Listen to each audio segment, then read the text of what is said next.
ಇದು ಜಾತಿ ಗಣತಿ ವಿಚಾರ. ಲೋಕಸಭಾ ಚುನಾವಣೆ ಏನು ಹತ್ತಿರದಲ್ಲೇ ಇದೆ, ಇಂಥ ಹೊತ್ತಲ್ಲಿ ಜಾತಿ ಗಣತಿಯ ದಂಗಲ್. ಹಾಗಿದ್ರೆ ಕಾಂಗ್ರೆಸ್ ಸರ್ಕಾರಕ್ಕೆ ಈ ಜಾತಿ ಗಣತಿ ಎನ್ನುವ ಅಸ್ತ್ರ ಕಂಟಕ ಆಗತ್ತ? ಸಿಎಂ ಸಿದ್ದರಾಮಯ್ಯ ಅವರ ಕೈ ಸೇರಿದೆ ಜಾತಿ ಗಣತಿ ರಿಪೋರ್ಟ್. ಜಾತಿ ಗಣತಿ ವಿರುದ್ಧ ಮತ್ತೆ ಲಿಂಗಾಯತ ಸಮುದಾಯ ಸಿಡಿದೆದ್ದಿದೆ.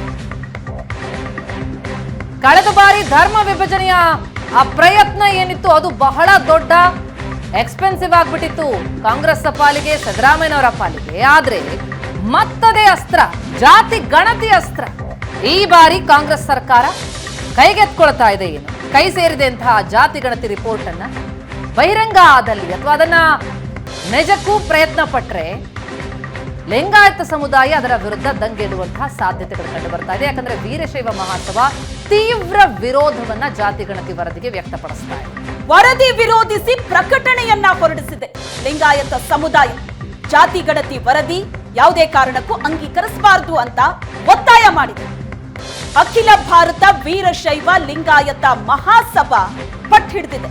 ಯಾವುದೇ ಕಾರಣಕ್ಕೂ ವರದಿ ಅಂಗೀಕರಿಸಬಾರದು. ಒಂದು ವೇಳೆ ವರದಿ ಅಂಗೀಕರಿಸಿದ್ರೆ ಸರ್ಕಾರ ರಾಜ್ಯದಾದ್ಯಂತ ಹೋರಾಟ ಮಾಡ್ತೀವಿ ಅನ್ನೋ ಎಚ್ಚರಿಕೆಯನ್ನ ಸರ್ಕಾರಕ್ಕೆ ಕೊಟ್ಟಿದೆ.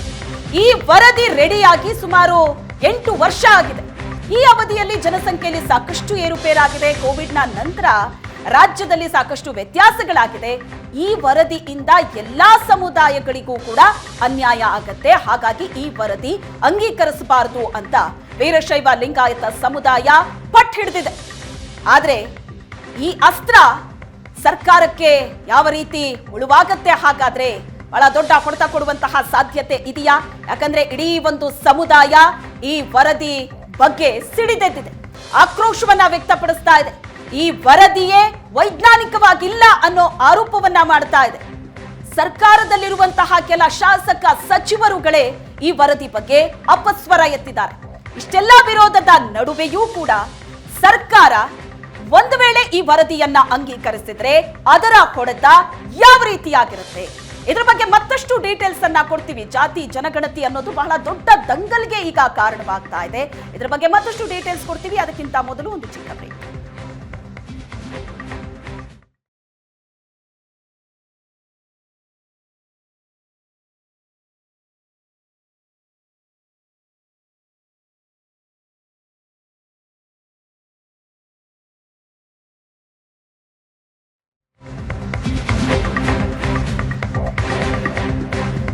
ಲೋಕಸಭಾ ಚುನಾವಣೆ ಹೊತ್ತಲ್ಲಿ ಜಾತಿ ಗಣತಿಯ ದಂಗಲ್ ಎದ್ದಿದೆ. ಸಚಿವ ಸಂಪುಟ ಸಭೆಯಲ್ಲೂ ಕೂಡ ಜಾತಿ ಗಣತಿಯ ಸದ್ದು. ಸಭೆಯಲ್ಲಿ ಜಾತಿ ಜನಗಣತಿ ವರದಿ ಕುರಿತು ಸಿಎಂ ಪ್ರಸ್ತಾಪಿಸಲಿದ್ದಾರೆ. ಸಂಪುಟ ಸಭೆಯ ಕೊನೆಯಲ್ಲಿ ಪ್ರಸ್ತಾಪ ಮಾಡಿದ್ರು ಸಿಎಂ. ಆಯೋಗದಿಂದ ಜಾತಿ ಗಣತಿ ವರದಿ ಸಲ್ಲಿಕೆಯಾಗಿದೆ. ಮುಂದಿನ ಕ್ಯಾಬಿನೆಟ್ನಲ್ಲಿ ಈ ಬಗ್ಗೆ ಚರ್ಚೆ ಮಾಡೋಣ. ಕ್ಯಾಬಿನೆಟ್ ಸಭೆಯಲ್ಲಿ ಸಿಎಂ ಸಿದ್ದರಾಮಯ್ಯ ಕೊಟ್ಟ ಭರವಸೆ ಜೊತೆಗೆ ಬಿಜೆಪಿಯ ಆರೋಪಗಳಿಗೂ ಕೂಡ ಸಿಎಂ ಸಿದ್ದರಾಮಯ್ಯ ತಿರುಗೇಟ್ ಕೊಡ್ತಿದ್ದಾರೆ. ಆದ್ರೆ ಈ ಜಾತಿ ಗಣತಿ ವರದಿ ಬಗ್ಗೆನೇ ಸಾಕಷ್ಟು ಆಕ್ಷೇಪ ಇದೆ. ಸೈಂಟಿಫಿಕ್ ಆಗಿಲ್ಲ, ವೈಜ್ಞಾನಿಕವಾದಂತಹ ವರದಿ ಅಲ್ಲ, ಬಹಳ ಹಿಂದೆ ಮಾಡಿರುವಂತದ್ದು, ಕೋವಿಡ್ ನಂತರ ಬದಲಾವಣೆಗಳಾಗಿದೆ ಅನ್ನುವಂತ ಮಾತುಗಳು ಕೇಳಿ ಬರ್ತಾ ಇದೆ. ಸಮುದಾಯಗಳು ವಿರೋಧಿಸ್ತಾ ಇದೆ. ಆದ್ರೆ ಯಾವುದೇ ಕಾರಣಕ್ಕೂ ಆತುರದ ನಿರ್ಧಾರ ಬೇಡ ಎನ್ನುವ ಸ್ಪಷ್ಟನೆಯನ್ನ ಕೊಡ್ತಾ ಇದ್ದಾರೆ. ಹಾಗಂತ ಮುಂದಿನ ಕ್ಯಾಬಿನೆಟ್ ಅಲ್ಲಿ ಈ ಬಗ್ಗೆ ಚರ್ಚೆ ಮಾಡೋಣ ಅಂತಲೂ ಹೇಳಿದ್ದಾರೆ ಸಿಎಂ ಸಿದ್ದರಾಮಯ್ಯ. ಏನೇನಾಯ್ತು ಅಲ್ಲಿಂದ ಇಲ್ಲಿವರೆಗೆ ಜಾತಿ ಗಣತಿ ವಿಚಾರದಲ್ಲಿ, ಯಾಕೆ ವಿರೋಧ ಅನ್ನೋದನ್ನ ನೋಡ್ತಾ ಇದ್ದೀವಿ. ಈ ಬಗ್ಗೆ ಹೆಚ್ಚಿನ ಡೀಟೇಲ್ಸ್ ಅನ್ನ ಕೊಡ್ತಾರೆ ನಮ್ಮ ಪ್ರತಿನಿಧಿ ಮಾರುತೇಶ್. ಈಗ ಸಂಪರ್ಕದಲ್ಲಿದ್ದಾರೆ. ಮಾರುತೇಶ್, ಜಾತಿ ಜನಗಣತಿ ಅನ್ನೋ ವಿಚಾರ ಬಂದಾಗ್ಲೆಲ್ಲ ಬಹಳ ದೊಡ್ಡ ಚರ್ಚೆ ಆಗಿದೆ, ಜಟಾಪಟಿ ಆಗಿದೆ, ವಿರೋಧ ವ್ಯಕ್ತವಾಗಿದೆ. ಈಗ ಫೈನಲಿ ಜಾತಿ ಜನಗಣತಿಯ ವರದಿ ಮುಖ್ಯಮಂತ್ರಿಗಳ ಕೈಲಿದೆ. ಈಗಲೂ ಆಕ್ರೋಶ ಇದೆ, ವಿರೋಧ ಇದೆ. ಇದೆಲ್ಲದರ ಮಧ್ಯೆ ಮುಖ್ಯಮಂತ್ರಿಗಳು ಯಾವ ರೀತಿ ಹೆಜ್ಜೆ ಇಡಬಹುದು? ಒಂದ್ ಕಡೆ ಲೋಕಸಭೆ ಚುನಾವಣೆ ಮುಂದೆ ಇದೆ. ಶ್ವೇತಾ, ಈಗಾಗಲೇ ಪ್ರಬಲ ಸಮುದಾಯಗಳಾಗಿರುವಂತಹ ಒಕ್ಕಲಿಗರು ಮತ್ತು ವೀರಶೈವ ಲಿಂಗಾಯತರು ಈ ವರದಿಯನ್ನ ಸ್ವೀಕರಿಸಲೇಬಾರದು ಅನ್ನುವಂತಹ ಆಗ್ರಹ ಮಾಡಿದ್ರು, ನಿರ್ಣಯಗಳನ್ನು ತೆಗೆದುಕೊಂಡಿದ್ರು. ಜೊತೆಗೆ ಕ್ಯಾಬಿನೆಟ್ ನ ಒಳಗೇನೆ ಒಕ್ಕಲಿಗ ಸಚಿವರು ಜೊತೆಗೆ ವೀರಶೈವ ಲಿಂಗಾಯತ ಸಚಿವರು ಆ ನಿರ್ಣಯಕ್ಕೆ ಸಹಿ ಹಾಕಿಯೂ ಕೂಡ ಮುಖ್ಯಮಂತ್ರಿಗಳಿಗೆ ಕೊಟ್ಟಿದ್ರು. ಮುಖ್ಯಮಂತ್ರಿಗಳು ಆಗ್ಲೂ ಹೇಳ್ತಾ ಇದ್ರು, ವರದಿ ನೋಡದೇನೆ ಈ ರೀತಿಯಾಗಿ ತೀರ್ಮಾನ ತೆಗೆದುಕೊಳ್ಳುವಂತದ್ದು ಸರಿಯಲ್ಲ ಅಂತ. ಈಗ ವರದಿ ಸಲ್ಲಿಕೆಯಾಗಿದೆ. ಹೀಗಾಗಿ ವರದಿ ಸಲ್ಲಿಕೆ ಆದ್ಮೇಲೆ ಅದನ್ನ ಕ್ಯಾಬಿನೆಟ್ಗೆ ತಂದು ಚರ್ಚೆ ಮಾಡಬೇಕು. ವರದಿ ಮೇಲೆ ಏನ್ ಮಾಡಬಹುದು, ಏನ್ ಮಾಡ್ಲಿಕ್ಕೆ ಸಾಧ್ಯ ಇದೆ, ಅಥವಾ ಈ ವರದಿಯನ್ನು ಒಪ್ಕೊಳ್ಬೇಕೋ ಬೇಡವೋ, ಈ ವರದಿಯ ವೈಜ್ಞಾನಿಕತೆಯ ಪ್ರಶ್ನೆ ಕೂಡ ಈಗ ಎದ್ದಿದೆ. ಸರಿಯಾಗಿ ಆಗಿದೆಯೋ ಇಲ್ವೋ ಅನ್ನುವಂಥದ್ದು ಎಲ್ಲದರ ಕೂಲಂಕುಷವಾಗಿ ಕ್ಯಾಬಿನೆಟ್ ನಲ್ಲಿ ಚರ್ಚೆ ಆಗ್ಬೇಕು. ಹೀಗಾಗಿ ನಿನ್ನೆ ಕ್ಯಾಬಿನೆಟ್ ಸಭೆ ಇದ್ರು ಕೂಡ ಆ ಸಭೆಯಲ್ಲಿ ಮೌಖಿಕವಾಗಿ ಒಂದಷ್ಟು ಚರ್ಚೆಗಳು ನಡೆದಿದ್ದಾವೆ. ಯಾಕಂದ್ರೆ ನಿನ್ನೆಯೇ ಸಬ್ಮಿಷನ್ ಆಗಿರೋದ್ರಿಂದ ನಿನ್ನೆಯೇ ಅದನ್ನ ಕ್ಯಾಬಿನೆಟ್ ಗೆ ಮಂಡಿಸ್ಲಿಕ್ಕೆ ಸಾಧ್ಯ ಆಗಿರ್ಲಿಲ್ಲ.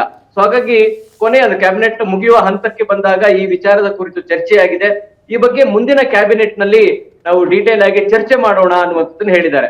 ಆದ್ರೆ ಸಿಎಂ ಚರ್ಚೆ ಮಾಡೋಣ, ಅದ್ರ ಮೇಲೆ ತೀರ್ಮಾನ ಮಾಡೋಣ ಅನ್ನುವಂತ ಮನಸ್ಥಿತಿಯಲ್ಲಿ ಇದ್ರೆ ಪ್ರಬಲ ಸಮುದಾಯಗಳು ಈಗ ತಿರುಗಿ ಬಿದ್ದಿದ್ದಾವೆ. ಈ ನಿನ್ನೆ ವೀರಶೈವ ಮಹಾಸಭಾ ಒಂದು ಪ್ರಕಟಣೆಯನ್ನ ಹೊರಡಿಸಿದ್ದಾರೆ. ಇದನ್ನ ಜಾರಿಗೊಳಿಸೋದಕ್ಕೋ ಅಥವಾ ಇದನ್ನ ಅನುಷ್ಠಾನ ಮಾಡೋದಕ್ಕೆ ಮುಂದಾದ್ರೆ ಉಪಯೋಗಕ್ಕಿಂತ ಇದರಿಂದ ಆಗುವಂತ ಅನಾಹುತವೇ ಜಾಸ್ತಿ ಇದೆ. ವೀರಶೈವ ಮಹಾಸಭಾ ಹೋರಾಟದ ಎಚ್ಚರಿಕೆಯನ್ನು ಕೂಡ ಕೊಡ್ತಾ ಇದೆ ಅನ್ನುವಂಥದ್ದನ್ನ ಹೇಳಿದ್ದಾರೆ. ಇದರ ಅರ್ಥ ವೀರಶೈವ ಮಹಾಸಭಾ ಸಂಪೂರ್ಣವಾಗಿ ಈ ವರದಿಯನ್ನ ಯಾವುದೇ ಕಾರಣಕ್ಕೂ ಒಪ್ಕೊಳ್ಬಾರ್ದು ಮತ್ತು ಅದನ್ನ ಸರ್ಕಾರ ಅನುಮೋದಿಸೋದಾಗ್ಲಿ ಅಥವಾ ಅಂಗೀಕರಿಸೋದಾಗ್ಲಿ ಅನುಷ್ಠಾನ ಮಾಡೋದಾಗ್ಲಿ ಮಾಡಬಾರ್ದು ಅನ್ನುವಂತ ಮೆಸೇಜ್ ಅನ್ನು ಕೊಟ್ಟಿದ್ದಾರೆ. ಇವತ್ತು ಒಕ್ಕಲಿಗರ ಸಂಘದಿಂದಲೂ ಕೂಡ ಒಂದು ಸುದ್ದಿಗೋಷ್ಠಿ ಕರೆದಿದ್ದಾರೆ. ಅವರು ಕೂಡ ಇದೇ ನಿರ್ಣಯವನ್ನ ಬಹುತೇಕ ವ್ಯಕ್ತಪಡಿಸ್ತಾರೆ. ಇನ್ನು ಮುಂದೆ ಹೋಗಿ ತುಮಕೂರಿನ ಸಿದ್ಧಗಂಗಾ ಶ್ರೀಗಳು ಕೂಡ ಈ ವರದಿ ಆಗುವಾಗ ನನ್ನನ್ನು ಯಾರು ಸಂದರ್ಶನ ಮಾಡಿಲ್ಲ ಅಂತ ಹೇಳಿದ್ದಾರೆ. ಹಂಗಾಗಿ ಈ ವರದಿಯ ವೈಜ್ಞಾನಿಕತೆಯ ಬಗ್ಗೆಯೂ ಕೂಡ ಬಹಳ ಪ್ರಶ್ನೆ ಎದ್ದಿದ್ದಾವೆ. ಇನ್ನೊಮ್ಮೆ ಜಾತಿ ಗಣತಿ ಆಗಬೇಕು ಅನ್ನುವಂತ ಮಾರುತೇಶ್, ಈ ವರದಿಯಾಗಿ 8 ವರ್ಷ ಆಗಿದೆ. 2019ರಲ್ಲೇ ವರದಿಯನ್ನ ಹಾಗಿದ್ರೆ ಅಂಗೀಕಾರ ಮಾಡಬಹುದಿತ್ತು ಸರ್ಕಾರ, ಆಗಿನ ಮೈತ್ರಿ ಸರ್ಕಾರ ಮಾಡಲಿಲ್ಲ. ಈಗ ಯಾಕೆ ಅದ್ರ ಬಗ್ಗೆ ಅಷ್ಟು ಆಸಕ್ತಿ ಆಗಿದ್ರೆ ಸಿದ್ದರಾಮಯ್ಯ ಸರ್ಕಾರದಕ್ಕೆ, ಅಥವಾ ಒತ್ತಡ ಏನಾದ್ರೂ ಇದೆಯಾ, ಏನ್ ನಿಲುವು ಅನ್ನೋದು? ಪ್ರತಿಭಾ, ಸಿದ್ದರಾಮಯ್ಯನವರಿಗೆ ತಾವು ಅಹಿಂದ ನಾಯಕರು ಅನ್ನುವಂತ ಒಂದು ಚರಿಷ್ಮಾ ಇದೆ ರಾಜ್ಯದಲ್ಲಿ. ಹೀಗಾಗಿ ಮುಖ್ಯಮಂತ್ರಿಗಳು ತಾವು ಮುಖ್ಯಮಂತ್ರಿ ಅವಧಿಯನ್ನ ಮುಗಿಸಿ ಹೋಗೋದಕ್ಕಿಂತ ಮುಂಚೆ ಈ ವರದಿಯ ಮೇಲೆ ಕ್ರಮ ತೆಗೆದುಕೊಂಡು ಅದನ್ನು ಅನುಷ್ಠಾನ ಮಾಡಿ ಆ ಹೆಗ್ಗಳಿಕೆಯನ್ನ ತೆಗೆದುಕೊಂಡು ಹೋಗಬೇಕು ಅನ್ನುವಂತ ತೀರ್ಮಾನದಲ್ಲಿ ಮುಖ್ಯಮಂತ್ರಿಗಳಿದ್ದಾರೆ. ಸೊ ಹಿಂದೆನೆ ಅವರು ಅಕ್ಸೆಪ್ಟ್ ಮಾಡ್ಬೋದು, ಸಿದ್ದರಾಮಯ್ಯನವರ ಕೊನೆ ಅವಧಿಯಲ್ಲೇ ಇದನ್ನ ಅಕ್ಸೆಪ್ಟ್ ಮಾಡ್ಬೋದಾಗಿತ್ತು. ಆದ್ರೆ ಅಲ್ಲಿ ವೀರಶೈವ ಲಿಂಗಾಯತ ಸಮುದಾಯದ ನಡುವೆ ಪ್ರತ್ಯೇಕ ಧರ್ಮದ ವಿಚಾರ ಇತ್ತು, ಅದೇ ದೊಡ್ಡ ಮಟ್ಟಿಗೆ ಒಂದು ಗೊಂದಲಕ್ಕೆ ಈಡಾಗಿತ್ತು. ಅಂತ ಸಂದರ್ಭದಲ್ಲಿ ಇದನ್ನ ರಿಸೀವ್ ಮಾಡಬಹುದು ಬೇಡ ಅನ್ನುವಂತಹ ಅಭಿಪ್ರಾಯದಲ್ಲಿ ಇದ್ರು. ಸೊ ಹಾಗಾಗಿ ಈಗ ಮುಖ್ಯಮಂತ್ರಿಗಳಿಗೆ ಆ ಭಯ ಇಲ್ಲ, ಕಾರಣ ಅವರು ಸಕ್ರಿಯ ರಾಜಕಾರಣದಲ್ಲಿ ಮುಂದಿನ ಅವಧಿಯಲ್ಲಿ ಇರೋದಿಲ್ಲ. ಹಾಗಾಗಿ ನಾನು ಮುಖ್ಯಮಂತ್ರಿ ಆಗಿದ್ದಾಗ ಇಂಥದ್ದೊಂದು ವರದಿಯನ್ನ ಅನುಷ್ಠಾನ ಮಾಡಿದೆ ಅನ್ನುವಂತ ಹೆಗ್ಗಳಿಕೆಯನ್ನ ಇಟ್ಕೊಂಡು ಅದು ಒಂದು ಇತಿಹಾಸ ಪುಟಕ್ಕೆ ಸೇರುತ್ತೆ ಇಂಥ ನಿರ್ಧಾರಗಳು ತೆಗೆದುಕೊಂಡಾಗ. ಹಾಗಾಗಿ ಮುಖ್ಯಮಂತ್ರಿಗಳ ಮನಸ್ಸಿನಲ್ಲಿ ಇದನ್ನ ಜಾರಿಗೊಳಿಸಲೇಬೇಕು ಅನ್ನುವಂತ ಅಭಿಲಾಷೆ ಇದ್ದಂಗಿದೆ.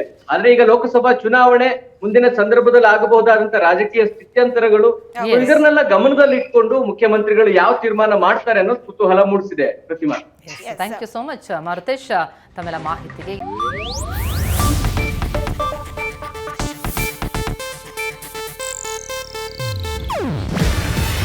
ಇದು ಏಷ್ಯಾನೆಟ್ ನ್ಯೂಸ್ ನೆಟ್ವರ್ಕ್ ಪ್ರಸ್ತುತಿ. ನೀವು ನೋಡ್ತಿದ್ದೀರಾ ಏಷ್ಯಾನೆಟ್ ಸುವರ್ಣ ನ್ಯೂಸ್.